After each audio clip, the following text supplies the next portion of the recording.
Hello everyone, स्वागत है आपका मेरे इस यूट्यूब चैनल पर जिसका नाम है लेट्स गेट्स नॉलेज। आज हम शिक्षा मनोविज्ञान का फर्स्ट चैप्टर शिक्षा मनोविज्ञान के बारे में पढ़ेंगे कि शिक्षा क्या है और मनोविज्ञान क्या है। मनोविज्ञान के बारे में किस किस विचारक ने क्या क्या विचार दिए हैं और कब कब इसने कौन सा रूप अपनाया है। मनोविज्ञान के लिए सबसे पहली विचारधारा क्या आई थी और इन सब के बारे में आज हम इस चैप्टर में डिटेल से पढ़ेंगे। और ये चैप्टर सीटेट और एचटेट के लिए मोस्ट इम्पोर्टेंट है और जितने भी स्टेट एग्ज़ाम होते हैं उनमें सीडीपी का मोस्ट इम्पोर्टेंट चैप्टर है ये। तो आइए हम चैप्टर की शुरुआत करते हैं शिक्षा से। शिक्षा का अर्थ क्या है, तो चलिए शुरू करते हैं। शिक्षा मनोविज्ञान।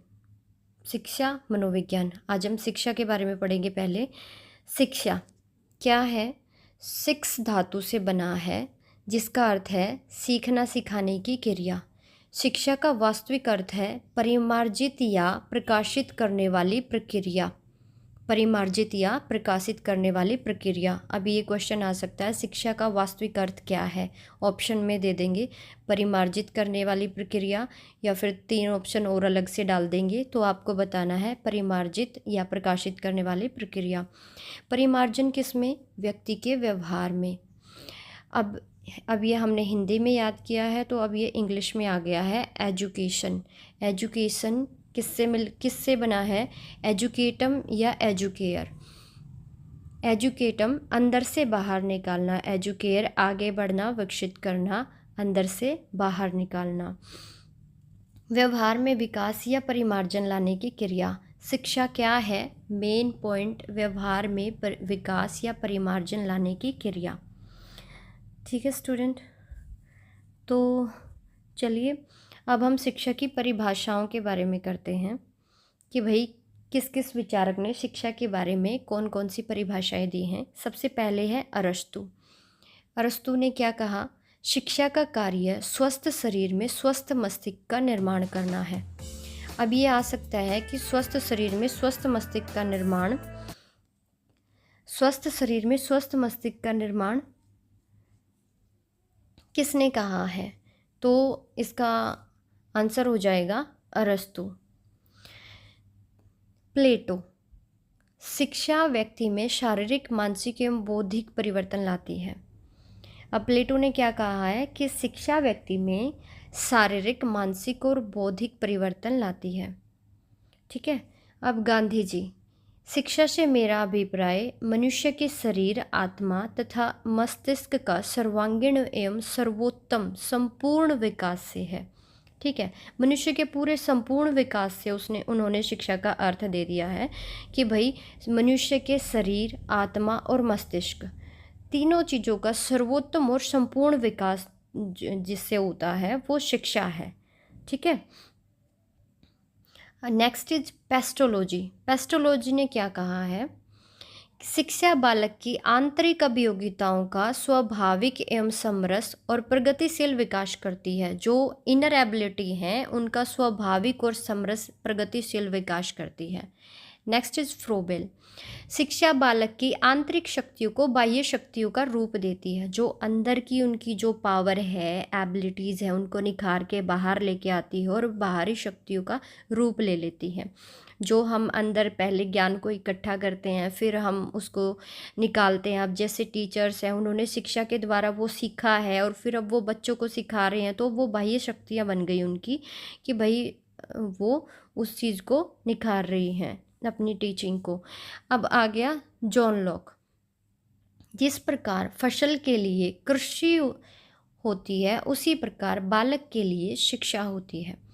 उन्होंने इसको कृषि से जोड़ दिया। जैसे कृषि के जैसे हम फसल बोते हैं तो उसके लिए कृषि करते हैं, कैसे उसमें खाद बीज डालते हैं और मेहनत होती है उसमें बहुत ज़्यादा। तो उसी प्रकार बालक के लिए जो शिक्षा होती है, शिक्षा से बालक निखरेगा। जैसे फसल पक के तैयार होती है ऐसे ही बच्चे का भी विकास होता है, व्यक्तित्व का विकास होता है। Next is Swami Vivekananda. स्वामी विवेकानंद ने क्या कहा है? शिक्षा बालक की पूर्व निहित पूर्णता को अभिव्यक्त करता है। जो शिक्षा में जो पहले से जो एबिलिटी होती है उनको पूर्ण करके फिर अभिव्यक्त करता है। ठीक है, अब आगे शिक्षा मनोविज्ञान की उत्पत्ति, इसके बारे में पढ़ेंगे कि भाई शिक्षा मनोविज्ञान के बारे में किसने, कौन से विद्वान ने क्या क्या कहा है, शिक्षा मनोविज्ञान की उत्पत्ति कहाँ से हुई है और कैसे हुई है। सबसे पहले सुकरात ने शिक्षा मनोविज्ञान में योगदान दिया है। सुकरात यूनानी दार्शनिक थे, महान दार्शनिक थे। 5वीं शताब्दी ईसा पूर्व। उन्होंने क्या विचार दिया? मनुष्य को अपने आप के बारे में सोचना चाहिए, अपने आप के बारे में सोचना चाहिए। फिर उनके शिष्य आए प्लेटो। उन्होंने क्या कहा? मनुष्य ईश्वर प्रकृति को अलग अलग नहीं किया जा सकता। मनुष्य ईश्वर और प्रकृति को अलग अलग नहीं किया जा सकता, तीनों आपस में जुड़ी हुई हैं। फिर सबसे पहले एक विचार आया, क्या? आत्मा ही परमात्मा है। ठीक है, अब क्वेश्चन आ जाए सबसे पहले मनोविज्ञान में क्या विचार आया? तो आया आत्मा ही परमात्मा है। फिर अरस्तु, प्लेटो के शिष्य हो गए अरस्तु, 384 ईसा पूर्व से 322 ईसा पूर्व। ये ज़्यादा इम्पोर्टेंट नहीं है, इसको ज़्यादा याद करने की ज़रूरत नहीं है।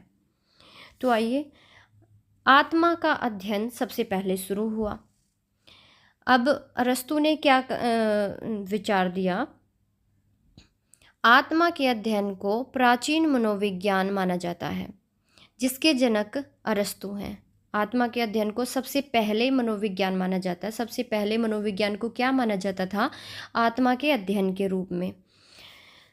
मनोविज्ञान शिक्षा का भाग होना चाहिए, ये किसने कहा है? रूसो ने। मोस्ट इम्पोर्टेंट, मनोविज्ञान शिक्षा का भाग होना चाहिए।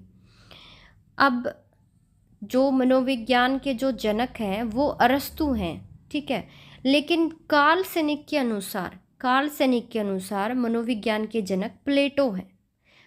कार्ल सेनिक प्लेटो को मनोविज्ञान के जनक मानते हैं, लेकिन आपके जो क्वेश्चन आ जाए कि भाई मनोविज्ञान के जनक कौन है, तो अरस्तु हैं।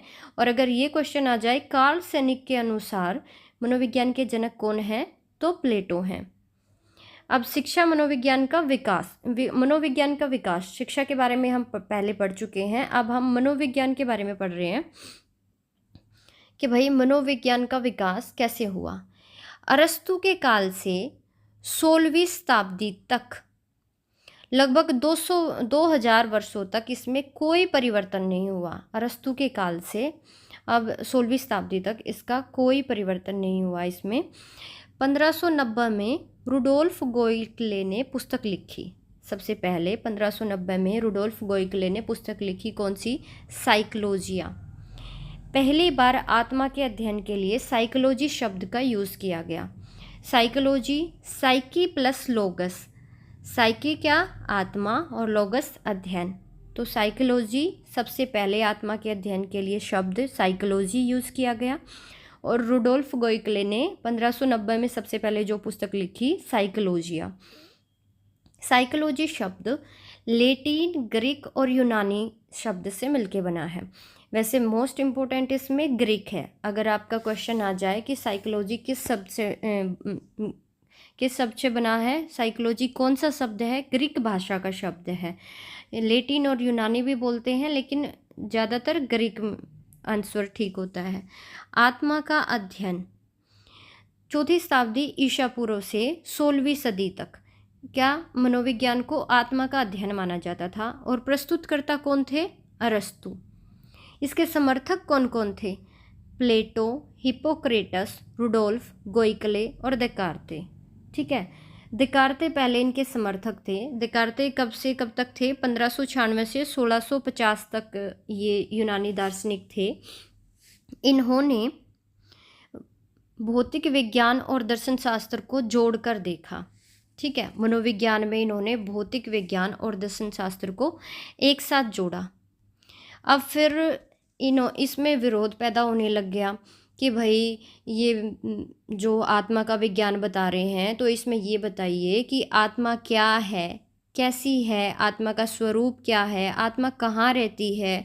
तो लोगों के ये क्वेश्चन उठने लग गए कि आत्मा क्या है, आत्मा कैसी है, आत्मा का स्वरूप क्या है और आत्मा कहाँ है। जब इन क्वेश्चनों के ये जितने भी प्रश्न हैं इनके जवाब नहीं मिले तो इस अभिप्राय को अमान्य घोषित कर दिया गया कि भाई ये अमान्य है। ठीक है। फिर उसके बाद मनोविज्ञान को मन का या मस्तिष्क का विज्ञान माना गया। मन का या मस्तिष्क का 17वीं शताब्दी में प्रस्तुतकर्ता कौन थे? पोम्पोनोजी, इटली के वैज्ञानिक थे ये। तो इन्होंने मनोविज्ञान को मन मस्तिष्क का विज्ञान कहा। इसके समर्थक कौन थे? Hobbes, Locke, Kant, Spinoza. Mind of a child is a tabula rasa, ये किसने कहा है? जॉन लॉक ने। ब्लैंक स्लेट, जॉन लॉक ने बच्चे को एक ब्लैंक स्लेट के रूप में बताया है। मन और मस्तिष्क में अंतर क्या है? फिर इसमें भी ये क्वेश्चंस उठने लग गए कि भाई मन और मस्तिष्क में अंतर क्या है। लोगों ने मन के अध्ययन को मनोविज्ञान माना। अब फिर इस पे भी सवाल खड़े होने लग गए। मन कितने होते हैं? कौन सा मन भाई? आंतरिक मन, बाह्य मन। 19वीं शताब्दी के मध्य तक आते आते यह अध्ययन भी मानना बंद हो गया। अभी इस अभिव्यक्ति को भी मानना लोगों ने बंद कर दिया। तो अब इसमें सुधार हुआ। तीसरा चरण आया मनोविज्ञान का, जिसको कहा जाता है चेतना का विज्ञान। 19वीं सदी में आया। प्रस्तुतकर्ता कौन थे? विलियम जेम्स और विलियम वुंट। चेतना ही जीवन है, जीवन ही चेतना है। ठीक है, चेतना ही जीवन है और जीवन ही चेतना है। अब इसके समर्थक कौन कौन थे? Titchener, James Sully, Chadwick, William वाइट्स। ठीक है, ये इसके समर्थक थे। William Titchener, William James Sully, Chadwick, William वाइट्स। William Wundt. मनोविज्ञान की पहली व्यवस्थित प्रयोगशाला किसने बनाई? विलियम वुंट ने 1879 में जर्मनी के लिप्जिंग कार्ल मार्क्स विश्वविद्यालय में। जर्मनी के लिप्जिंग कार्ल मार्क्स विश्वविद्यालय में इन्होंने एक व्यवस्थित प्रयोगशाला बनाई 1879 में।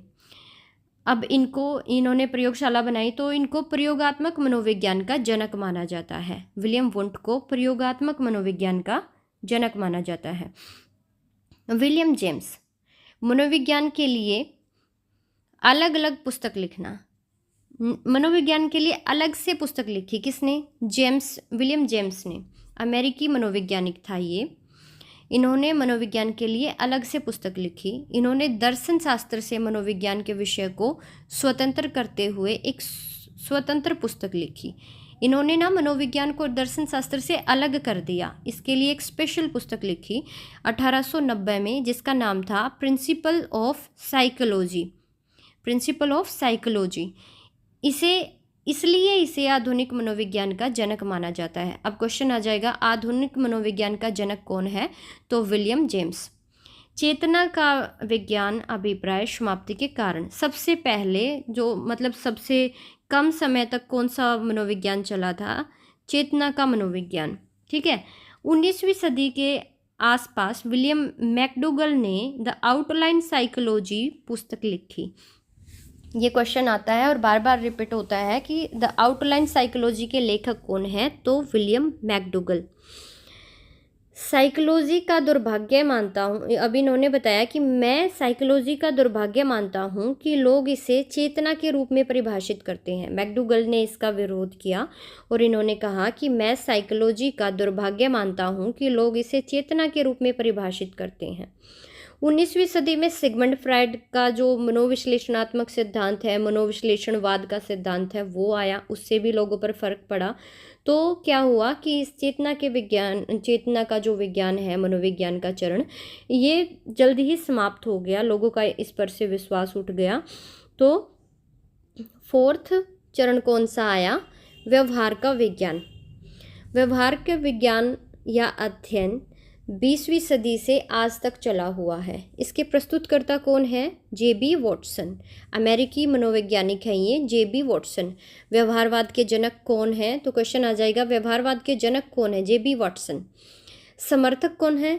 पावलव, स्किनर, थॉर्नडाइक, हॉल्क, कार्ल सनिक, वुडवर्थ, विलियम और कौन है? मैकडूगल।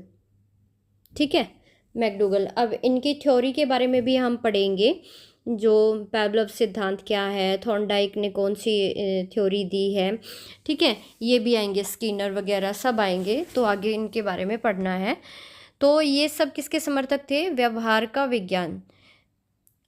अब नोट है, नोट करके, तो मुझे एक बालक दो, उसे मैं कुछ भी बना सकता हूँ। ये कथन किसने कहा? जेबी वॉटसन ने। उसने कहा कि तुम मुझे एक बालक दो, मैं उसे कुछ भी बना सकता हूँ। ये स्टेटमेंट एज इट पेपर में आई हुई है और आंसर है जेबी वॉटसन। किसने बोला है?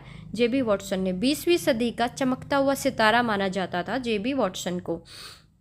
मनोविज्ञान की अर्थ यात्रा परिभाषा, अब इसके बारे में पढ़ेंगे कि मनोविज्ञान कौन कौन से चरणों से गुजरा। वुडवर्थ ने क्या परिभाषा दी है? मनोविज्ञान ने सबसे पहले अपनी आत्मा का, उसके बाद मन का, सबसे पहले आत्मा, उसके बाद मन का तथा फिर चेतना का परित्याग किया। ठीक है, अब व्यवहार के स्वरूप को अपनाए हुआ है। किसको? व्यवहार के स्वरूप को अपनाए हुआ है। वुडवर्थ ने कहा है कि मनोविज्ञान ने सबसे पहले आत्मा का, उसके बाद मन का तथा फिर चेतना का त्याग किया, अब व्यवहार के स्वरूप को अपनाए हुए है। मनोविज्ञान की अवधारणा, वर्तमान समय में व्यवहार का अध्ययन। कौन सा चला हुआ है? व्यवहार का अध्ययन। वॉटसन, मनोविज्ञान व्यवहार का सकारात्मक अध्ययन है। वॉटसन ने क्या बोला? मनोविज्ञान व्यवहार का सकारात्मक अध्ययन है। Next is Woodworth. वुडवर्थ ने क्या कहा है? मनोविज्ञान सामाजिक वातावरण में होने वाले मानव व्यवहार का अध्ययन है। सामाजिक वातावरण में होने वाले मानव व्यवहार का, चीज़ वही है कि व्यवहार में परिवर्तन कब, अब कोई वातावरण में जो व्यवहार है उसमें मनुष्य का व्यवहार का परिवर्तन, वातावरण में जो होने वाले मानव व्यवहार के अध्ययन। ठीक है, ये दिया हुआ है। अब उसके बाद है बोरिंग। बोरिंग ने क्या दिया है, क्या कहा है? मनोविज्ञान मानव प्रकृति का विज्ञान है। मैकडूगल, मनोविज्ञान व्यवहार एवं आचरण का यथार्थ विज्ञान है। शिक्षा मनोविज्ञान के पिता कौन है? थॉर्नडाइक। मोस्ट इंपोर्टेंट क्वेश्चन, शिक्षा मनोविज्ञान के पिता कौन है? थॉर्नडाइक। मर्फी ने क्या कहा है? मनोविज्ञान जीवित प्राणियों का वातावरण में होने वाले व्यवहार का अध्ययन है। मनोविज्ञान जीवित प्राणियों का, अब इसमें जीवित प्राणी याद कर लेना, जीवित प्राणियों का वातावरण में होने वाला अध्ययन। ठीक है, तो ये आज का चैप्टर हमारा फिनिश हुआ है।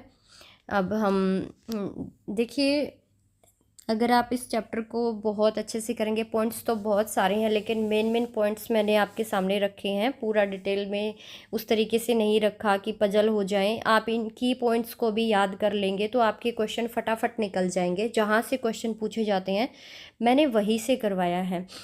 तो देखिए, अब ये मेरी फर्स्ट वीडियो है, गलतियाँ होती रहती हैं, मुझसे कोई गलती हुई है तो माफ़ कीजिएगा।